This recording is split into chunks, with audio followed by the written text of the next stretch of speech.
Whoever says the Quran is the speech of a man, سَأُصْلِيهِ سَقَرَ, I will throw him into the fire.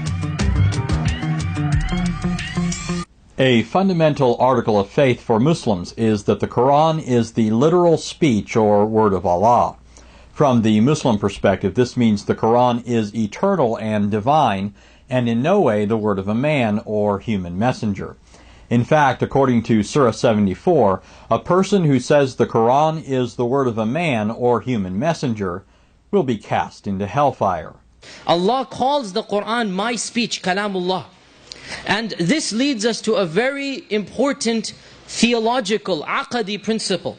And that is that we as Muslims believe that the Quran is not just a human book. The Quran is not just a compilation. The Quran is not the words of a man. Whoever says the Quran is the speech of a man, Allah describes him as somebody who's a non-Muslim. Right? In هَذَا إِلَّا قَوْلُ الْبَشَرِ. What is Allah going to do to somebody who says this is the words of a man? سَأُصْلِيهِ سَقَرَ, I will throw him into the fire.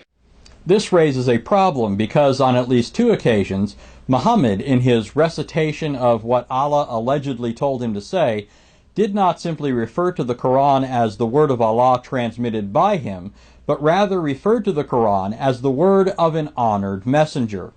In Surah 69 it says, "So I do call to witness what you see and what you see not, that this is truly the word of an honored messenger. It is not the word of a poet." And in Surah 81 it says, "Truly this is the word of a most honorable messenger, one endued with power, with rank before the Lord of the throne."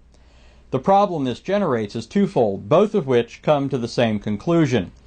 On the one hand, simple logic dictates that this must be a reference to Allah. If the Quran is the word of Allah alone, and the Quran is the word of an honored messenger, then Allah is an honored messenger. If A equals B and B equals C, then A equals C. However, if Allah is an honored messenger, it means Allah had honor conferred on him by someone else, and is a message bearer for someone referred to as the Lord of the throne. And if that's the case, then the Quran teaches polytheism.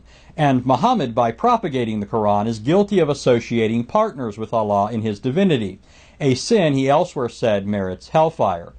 On the other hand, if the honorable messenger of these verses is Muhammad, it means the Quran is the word of a man. Muhammad was not a Muslim, and Allah sent him to hell.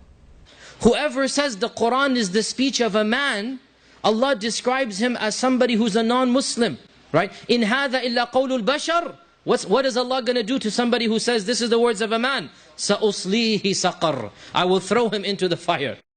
And so either Muhammad peddled polytheism, or he taught that the Quran is the word of a mere man. In either case, he went to hell. Whoever says the Quran is the speech of a man, سَأُصْلِيهِ سَقَرَ, I will throw him into the fire.